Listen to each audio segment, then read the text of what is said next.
Alors, en préambule, n'hésitez pas à mettre des likes, n'hésitez pas à partager mes vidéos. Aujourd'hui, j'aimerais partager avec vous, au début c'était un sentiment, et puis comme à chaque fois, je me renseigne, je cherche, je fouine pour essayer de mettre des mots sur ce que je ressens.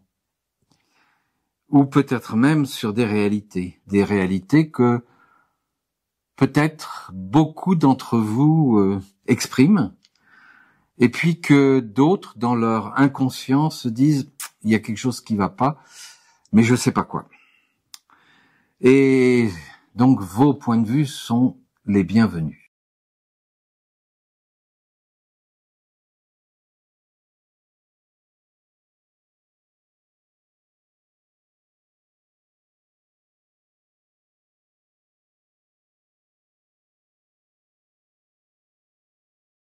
J'ai l'impression que nous avons vécu un viol collectif. Ce viol, de mon point de vue, il a été organisé pour détruire nos âmes. Que nous ne soyons en aucun cas reliés à quelque spiritualité que ce soit. Alors bien sûr, quand on prend le mot viol, il y a toujours, du fait des médias mainstream, notamment, mais pas que, la connotation sexuelle de ce viol. Mais en fait, on peut être violé, en fait, psychologiquement, psychiquement. Donc, peut-être que ce mot va vous paraître un peu fort, ou peut-être exubérant, voire choquant, et pourtant, j'ai l'intime conviction que nous vivons une triste réalité depuis des années. Et je vous parle pas des 5 dernières années qui viennent de passer. Cela remonte à bien plus longtemps. Mais, bien entendu, nous ne nous en sommes pas rendus compte, ou tout du moins pas tous, et pas tout de suite. Lorsque j'avais 20 ans et que je suivais en cours du soir des cours de sciences politiques, j'avais un professeur qui bénévolement, 1 à 2 soirs par semaine, nous expliquait ce qui est en train de s'organiser, de se préparer, en fait, ce que nous vivons actuellement. Parce que ce que nous vivons actuellement, pour ceux qui en sont conscients, ça ne date pas d'il y a 5 ans. Ça a été préparé de longue date depuis très très longtemps. Moi, je dis toujours que c'est comme une pièce de théâtre, en fait. Cette pièce de théâtre que nous vivons depuis très longtemps maintenant, et dont de plus en plus de gens sont conscients, en fait, elle a été préparée, écrite, mise en scène par ce qu'on pourrait appeler une sorte de force invisible. En fait, pas tellement invisible que ça, puisque beaucoup savent quel nom ont ces metteurs en scène et ces producteurs, ces financiers qui sont derrière. Ça agit un peu comme un pouvoir d'une force inquiétante parfois.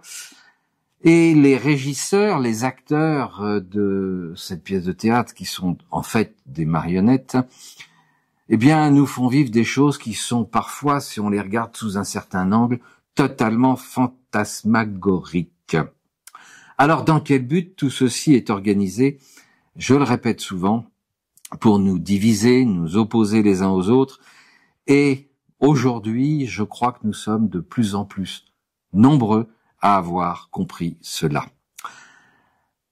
Mais au-delà de ça, au-delà de la division, diabolicum, diabolicum, ça signifie diviser, c'est pour nous faire perdre nos repères, pour nous déconnecter de notre conscience d'être humain, pour nous entraîner dans une véritable histoire quasi hallucinogène et pour nous faire vivre dans une dimension que certains appellent satanique, mais qui est avant tout destructrice de liens, de relations, de rapports, d'amour, de sentiments. C'est aussi fait pour nous scotcher, nous coller dans nos fauteuils de spectateurs et surtout pour que nous restions soumis, hallucinés, hypnotisés. En synthèse, la majorité des populations, selon toutes les analyses que j'ai pu faire et les discussions que j'ai pu avoir avec notamment des psychologues et des psychosociologues, eh bien, la majorité des populations ont vécu un viol de leur être, un viol de leur conscience et un viol de leur souveraineté. Évidemment, le viol est considéré, je l'ai dit tout à l'heure, comme un acte sexuel, mais non, pas du tout.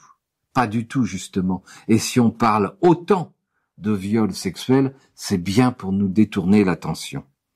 C'est un viol de la conscience qui doit être compris comme une forme d'abus, de manipulation, d'acte au pluriel, qui porte atteinte à notre intégrité morale, psychique, psychologique, et surtout qui porte atteinte à la liberté de jugement des personnes. Voilà ce à quoi je suis un peu arrivé en fouillant et en cherchant. Mais je suis allé un peu plus loin pour qu'on puisse quand même évaluer les conséquences. Donc ce viol de la conscience, c'est un viol de l'intimité d'une personne dans sa dignité.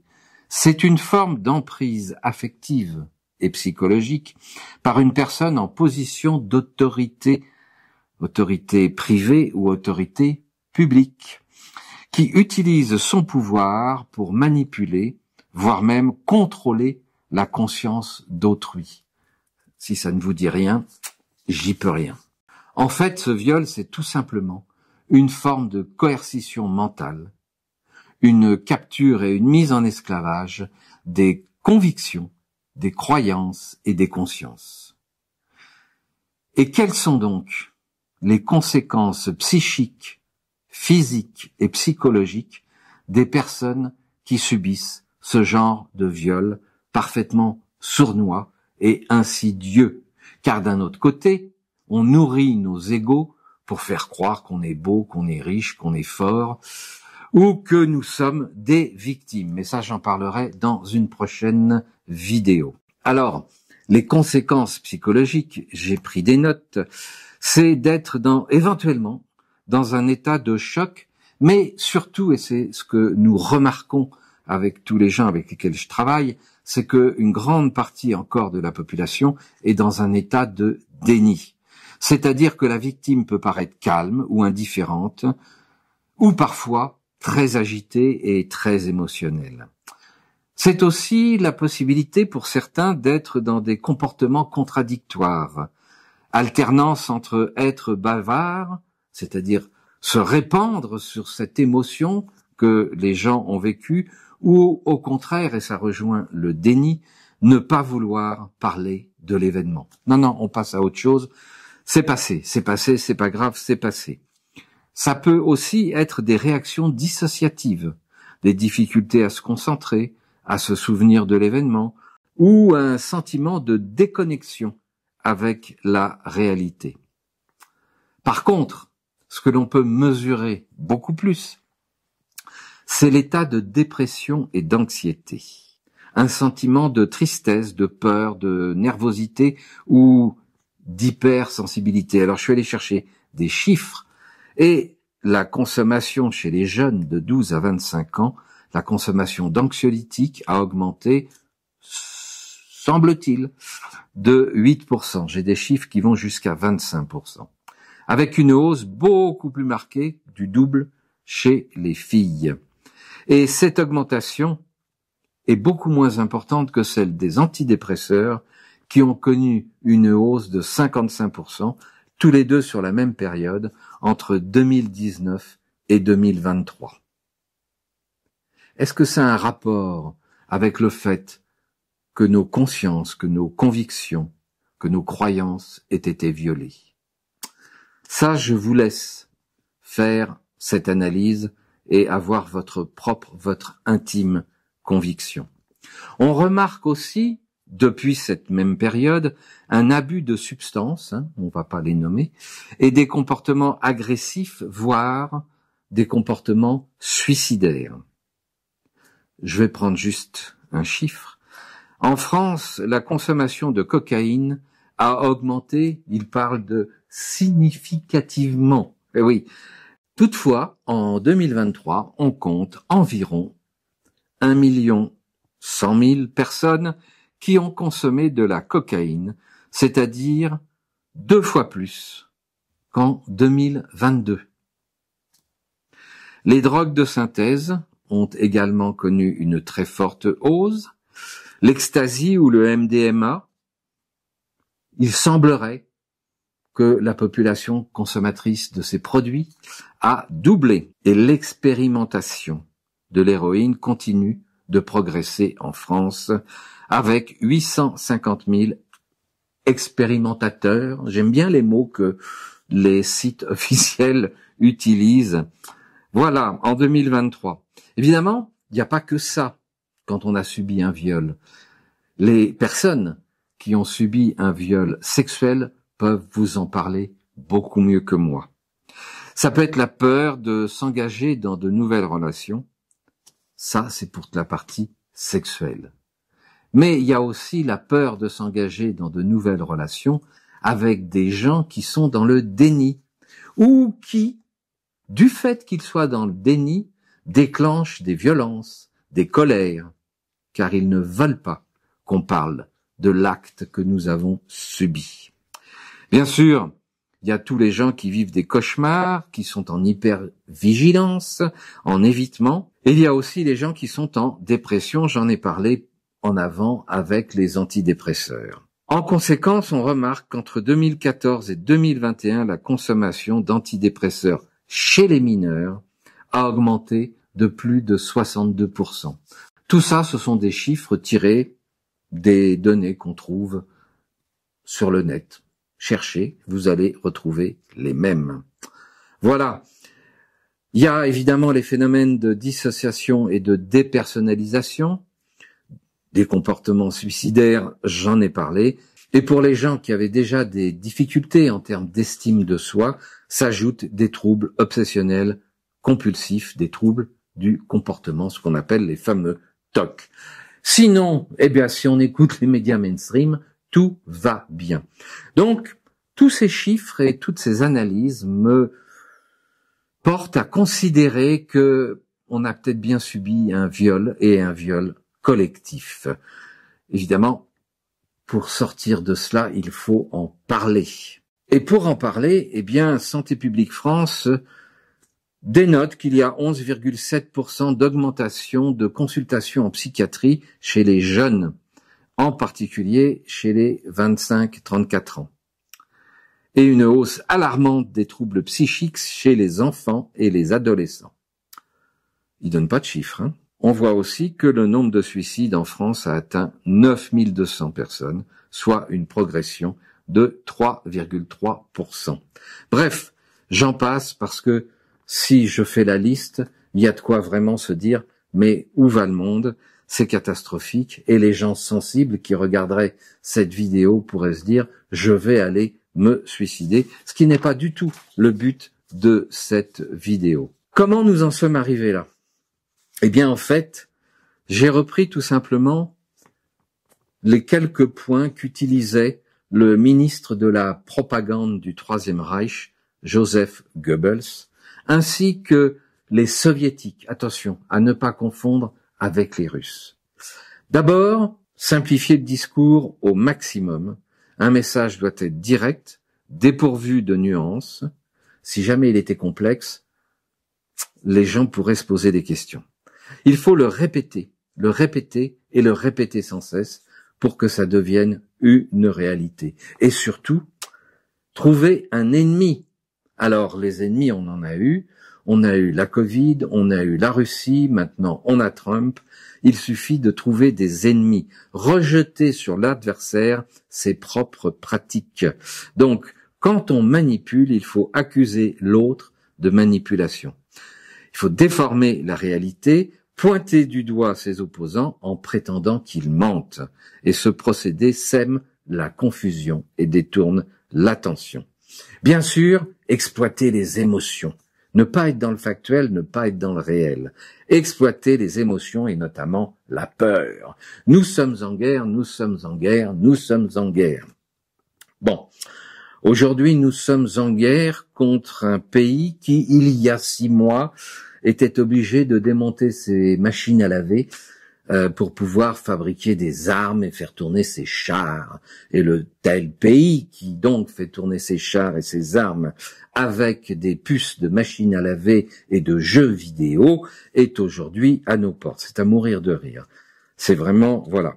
Donc, répéter des messages, même s'ils sont faux, à force de le répéter, dans l'esprit de certaines personnes qui ont déjà été manipulées depuis plus de 50 ans pour être des victimes, eh bien, dans l'esprit de ces gens-là, j'en parlerai dans une prochaine vidéo, dans l'esprit de ces gens-là, ce message devient vrai.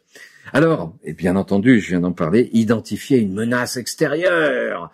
Attention, quelle est la menace extérieure? Maintenant, c'est fabuleux, on en a deux. On a Trump et on a Poutine. On peut pas faire mieux comme menace extérieure. Et désigner ces gens-là comme étant des responsables de nos problèmes et de nos crises, même si c'est nous, enfin même si c'est eux, ou même si c'est les autres, pardonnez-moi, qui ont créé ces problèmes et ces crises. Et en plus, on va semer le doute, c'est-à-dire qu'on va faire venir des gens qui doutent, des gens qui affirment, des gens qui doutent, des gens qui affirment. Bref, on crée une totale dystopie dans la conscience des gens. Et tout ça, on va le faire en récitant des discours pleins de bon sens et pleins de sérénité, en disant « je veux votre bien, je veux faire la paix ». Vous vous souvenez du film Le livre de la jungle qui avait été produit par Disney? Fais confiance, fais confiance. Puis après on chante, puis on fait confiance et tout va bien.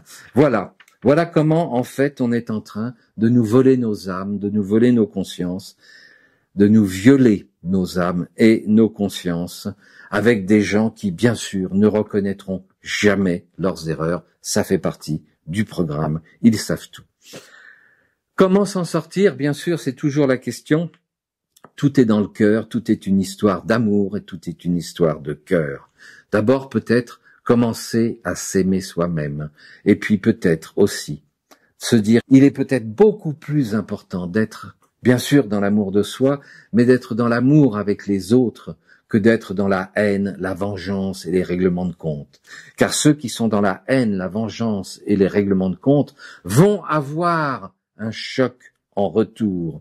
Car cette haine, cette vengeance et ces règlements de compte vont les détruire de l'intérieur. Et c'est ça qu'il est très, très, très important de comprendre. Être dans la haine, la vengeance, c'est se détruire soi-même. Car, évidemment, la destruction des âmes qui est en cours démontre bien que les pires destructeurs reconnaissent l'existence de l'âme et qu'ils sont en train de se détruire soi-même. C'est juste une question de temps, c'est juste une question de puissance du cœur, de puissance de nos vibrations dans l'amour. C'est pour ça que je dis toujours, il est important de se rassembler, pas forcément physiquement, mais il est important de se rassembler dans cette dimension du cœur et dans cette dimension de l'amour. Je vous invite à écouter ma vidéo que vous trouverez sur ma chaîne YouTube, sur le protocole de Jéricho. Je vous invite, vous allez avoir là des réponses qui datent d'il y a très longtemps et qui sont tout à fait valables et démontrées scientifiquement aujourd'hui. Alors, je vous en dis pas plus pour l'instant parce qu'il va y avoir d'autres vidéos que je suis en train de préparer pour justement sortir de cette dimension. Il y aura des conférences et il y aura aussi des séminaires qui vont se mettre en route pour vous aider à sortir de tout cela. Et surtout, n'hésitez pas à mettre des likes et n'hésitez pas à partager ces vidéos. Elles peuvent être très utiles à beaucoup de gens. Mon but est d'accompagner la prise de conscience pour qu'ensuite on passe aux exercices. À bientôt. Et si vous voulez en savoir plus sur ma façon de penser, sur les solutions que je propose pour sortir de ce chaos, n'hésitez pas à acheter mon livre, Le Réveil a sonné, en vente sur thebookedition.com. Je vous mets le lien en commentaire. Merci.